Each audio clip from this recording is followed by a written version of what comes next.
계약이다. 2021년 1학기를 함부로 보낼 수는 없다. 하고 싶은 것도 해야 할 것도 많다. 반드시 이번 1학기를 뜨겁고 보람차고 부지런하게 보낼 것이다. 교회 회장형이다. 무슨 일일까? 대충 바쁘다고 둘러대고 대답을 얼버무릴 수 있다. 물론 나는 모닥불 기도회에 참여할 생각이 없다.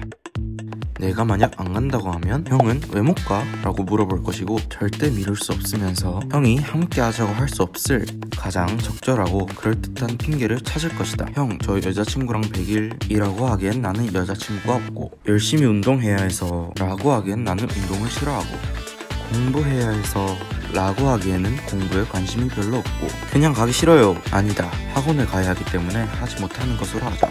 그럼 형은 아쉬워하면서 알겠다고 이모티콘을 보내겠지만 간사님에게 전화가 올 것이다. 성준아, 모닥불 기도회 같이 못한다고? 네, 저 학원 때문에요. 몇 시에 가?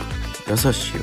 학교 마치고 학원 가기 전에 모닥불 기도회 하면 같이 할 수 있어? 라고 하면 저 학교 마치고 친구들이랑 롤 한판 하기로 했는데, 아니다, 학교 마치고 부모님이 데리러 온다고 하셔서요. 라며 다시 한번 절대 미룰 수 없으면서 함께 하자고 할 수 없을 가장 적절하고 그럴듯한 핑계를 이야기해야 하고, 그러면 간사님은 그래, 알겠어 라며 아쉽다는 듯이 전화를 끊으시겠지만, 누나가 모닥불 기도회를 안 해? 라며 그대로 내 등짝을.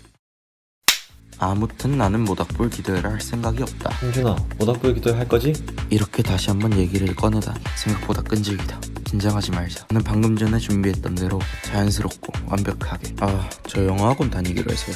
간사님, 성준이 모닥불 기도회 못한다는데요? 예상대로 형은 간사님께 토스. 성준아, 모닥불 기도회 같이 못한다고? 네, 학원 때문에. 몇 시에? 6시요. 그럼 학원 가기 전에 하면 되겠다. 그날 부모님이 태우러 오시기로 하셔서요. 완벽했다. 오늘도 무사히 나의 완벽한 1학기에 첫 단추를 끼웠다. 간사님은 다음에 꼭 함께 하자는 말로 이 대화를 마무리하고, 나는 다음에는 꼭 함께 하겠다는 마음에도 없는 인사를 던진다. 자연스럽고 누구보다 빠르게 학교 밖으로 나서면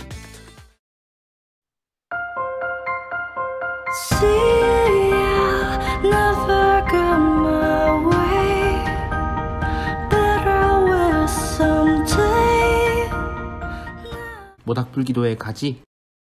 나는 모닥불 기도회를 가게 되었다.